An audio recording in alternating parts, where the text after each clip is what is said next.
Aqui temos alguns exemplos de curvas de solubilidade. As curvas de solubilidade têm grande importância no estudo das soluções de sólidos em líquidos, porque nesse caso a temperatura é o único fator físico que influencia na solubilidade de maneira perceptível. Aqui temos alguns exemplos de curvas de solubilidade de substâncias sólidas em água. Se a gente observar bem, perceberemos no gráfico que na maioria das substâncias a solubilidade aumenta com a temperatura. É o caso dessa linha vermelha, a linha azul escura e a linha amarela aumenta só um pouquinho.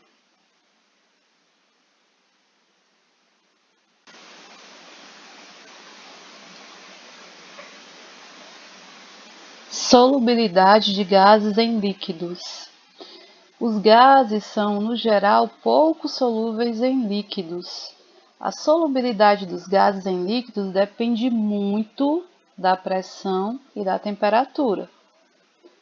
Aumentando-se a temperatura, o líquido tende a expulsar o gás. Consequentemente, a solubilidade do gás diminui, conforme a gente observa no gráfico.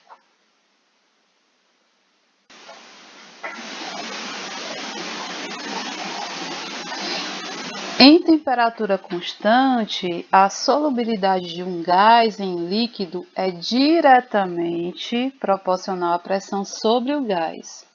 Ou seja, aumentando-se a pressão sobre o gás, é como se a gente empurrasse o gás para dentro do líquido.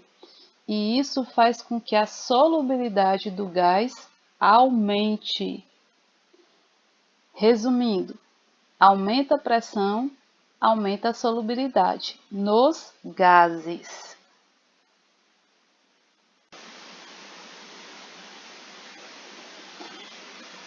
Medir as coisas é muito importante no nosso dia a dia. É fundamental conhecer a quantidade de soluto existente em uma certa quantidade de solução. Por isso, estudamos as concentrações das soluções. De um modo geral, usamos o termo concentração de uma solução para nos referirmos a qualquer relação estabelecida entre a quantidade do soluto e a quantidade do solvente. Lembre-se, o soluto está em menor quantidade, o solvente está em maior quantidade. O primeiro tipo de concentração é a concentração comum. Definição de concentração comum: é a massa do soluto em gramas dividido pelo volume da solução em litros.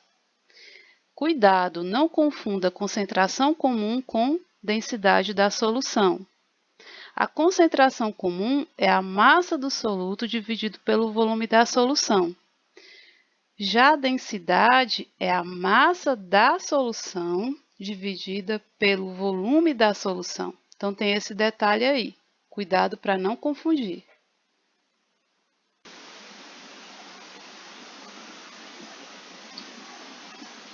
Vale ressaltar que M1 significa massa do soluto e M significa massa da solução. Então, existe essa diferença de notação.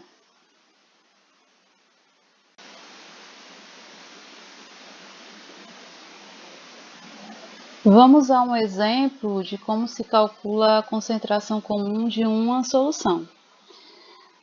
Calcule a concentração em gramas por litro de uma solução de nitrato de potássio, sabendo que ela em serra contém 60 gramas do sal em 300 centímetros cúbicos de solução. Centímetros cúbicos é a mesma coisa que ml. Então, aqui nós temos o volume correspondente a 300 ml de solução. Vamos usar a fórmula. Concentração comum é igual a massa do soluto dividido pelo volume da solução. Qual é a massa do soluto? 60 gramas. Qual é o volume da solução? O volume da solução precisa ser em litros, mas está em centímetros cúbicos, que é a mesma coisa que ml. Nós temos que transformar isso aqui, esse centímetro cúbico, para litro. 300 ml passando para litro, como é que a gente transforma? Temos que dividir por 1000. 300 dividido por 1000 dá 0,3. Então, nosso cálculo fica 60 dividido por 0,3. Concentração comum é igual a 200 gramas por litro. Fácil, né?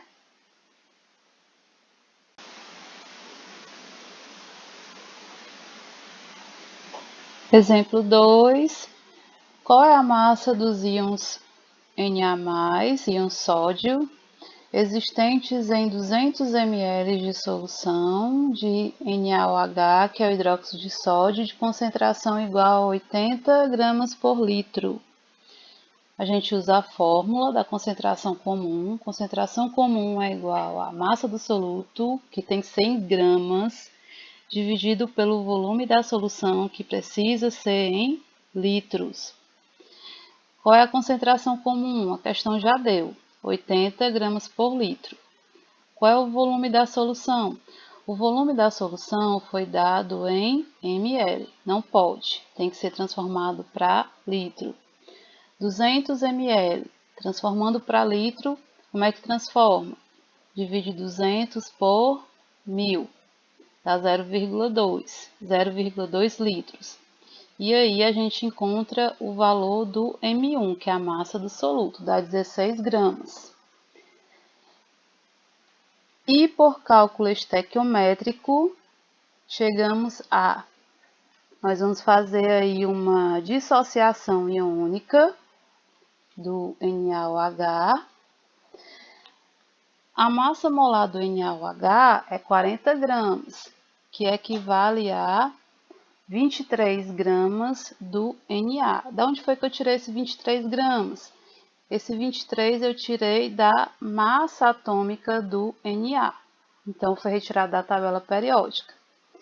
E esse 16 gramas que eu coloquei embaixo do 40 é o que eu achei na massa do soluto. Corresponde a Y, que dá 9,2 gramas de íon sódio.